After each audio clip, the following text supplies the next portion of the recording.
Bismillahirrahmanirrahim. Assalamualaikum warahmatullahi wabarakatuh. Baik, saya Tri Chandrawati akan mempresentasikan materi saya yang berjudul Surat Resmi. Pertama, saya akan menjelaskan sedikit tentang definisi surat resmi. Yang pertama, menurut I.I. Sopyan. Menurut I.I. Sopyan, surat merupakan suatu model komunikasi tertulis yang memungkinkan seseorang saling memberikan informasi atau menukarkan ide. Sedangkan secara umum, surat itu merupakan alat komunikasi yang digunakan secara tertulis untuk menginformasikan suatu hal.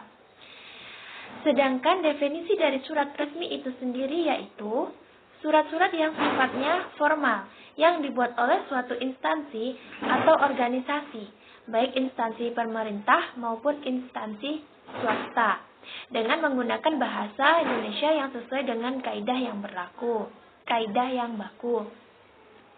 Selanjutnya tentang apa saja ciri-ciri surat resmi. Yang pertama, menggunakan kop surat apabila dikeluarkan organisasi. Yang kedua, ada nomor surat, lampiran, serta perihal. Ciri yang ketiga yaitu menggunakan salam pembuka dan penutup yang lazim. Yang keempat, penggunaan ragam bahasa resmi. Jadi, surat resmi juga harus menggunakan bahasa yang resmi. Yang kelima, menyertakan cap atau stempel dari lembaga yang resmi. Yang keenam atau yang terakhir yaitu ada aturan format baku. Selanjutnya yaitu bagian-bagian surat resmi. Yang pertama adalah kepala atau kop surat, di mana kepala atau kop surat ini terdiri dari nama instansi atau lembaga ditulis dengan huruf kapital atau huruf besar. Yang kedua yaitu alamat instansi atau lembaga ditulis dengan variasi huruf besar dan kecil. Yang ketiga yaitu logo, di mana surat resmi ini pasti terdapat logo atau logo dari lembaga tersebut. Yang kedua, bagian yang kedua yaitu nomor surat. Nomor surat yaitu urutan surat yang dikirim. Yang ketiga, lampiran. Lampiran berisi lembaran lain yang disertakan selain surat, misalnya fotokopi KTP, fotokopi KK, dan lain-lainnya. Yang keempat, ada hal. Hal ini berupa garis besar isi surat. Yang kelima yaitu tanggal surat. Berisi penulisan di sebelah kanan sejajar dengan nomor surat. Yang keenam yaitu ada alamat yang dituju. Jangan gunakan kata kepada.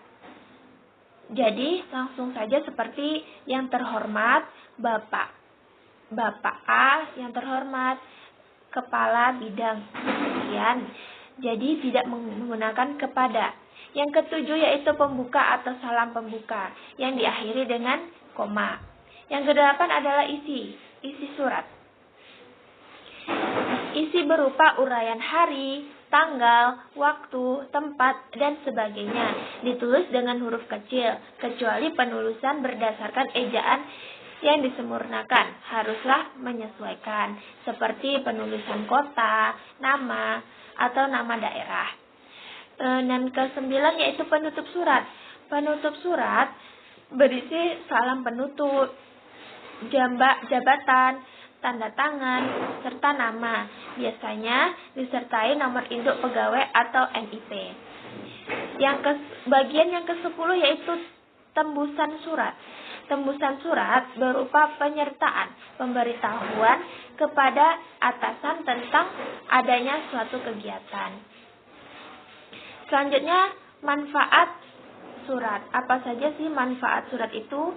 Yang pertama yaitu bentuk informasi atau pemberitahuan tentang suatu hal tertentu, panduan kerja untuk melakukan aktivitas, pengingat penerima surat, individu, organisasi, atau instansi sebagai dokumen yang dapat dipercaya. Yang terakhir, manfaatnya yaitu sebagai bukti kronologis atau bukti historis. Selanjutnya, tujuan pembuatan surat. Apa saja yang menjadi tujuan pembuatan surat resmi ini? Yang pertama, mengonsep surat harus memahami tujuan pembuatan surat. Yang kedua, untuk mencari atau memberi informasi. Dan yang ketiga, memberi keputusan tugas atau laporan, mengajukan permohonan, lamaran, menawarkan atau memesan. Selanjutnya, bahasa surat. Yang pertama, kalimat. Kalimat dalam suatu surat hendaklah singkat, jelas, dan tegas. Yang kedua, terdiri dari alinea. Alinea adalah himpunan kalimat yang mengemukakan kesatuan pikiran untuk membentuk sebuah gagasan yang jelas.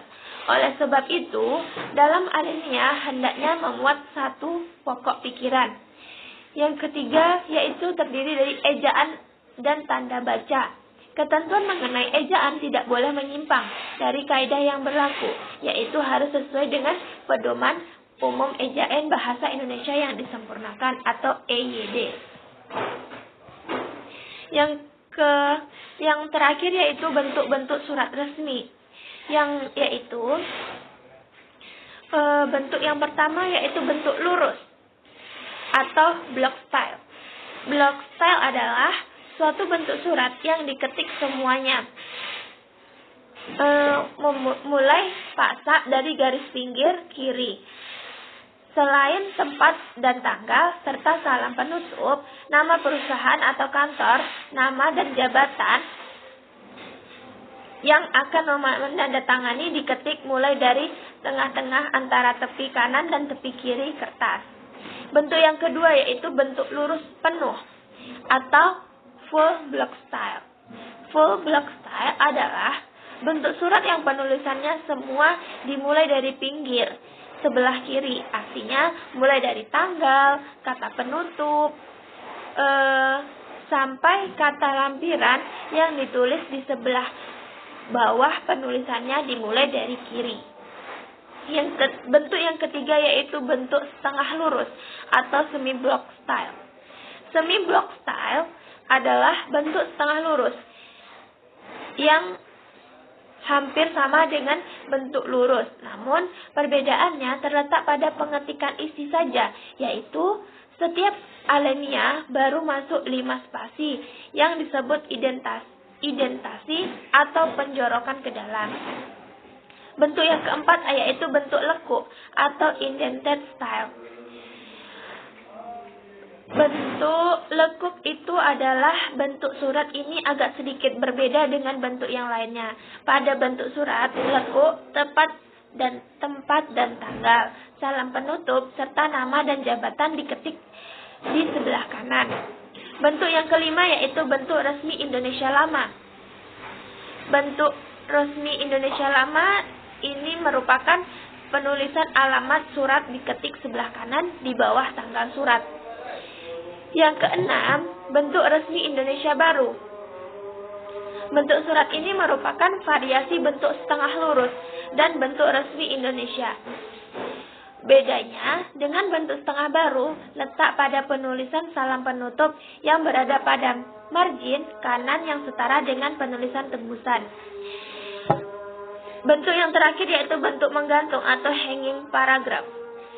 Bentuk ini sangat persis dengan surat bentuk lurus, namun bentuk menggantung ini pada sisi pengetikan awal alinea dan alamat diawali pada sisi kiri. Sedangkan untuk baris alinea berikutnya akan masuk ke dalam. Baik, itu saja presentasi yang dapat saya sampaikan. Saya akhiri, wabillahi taufik wal hidayah. Wassalamualaikum warahmatullahi wabarakatuh.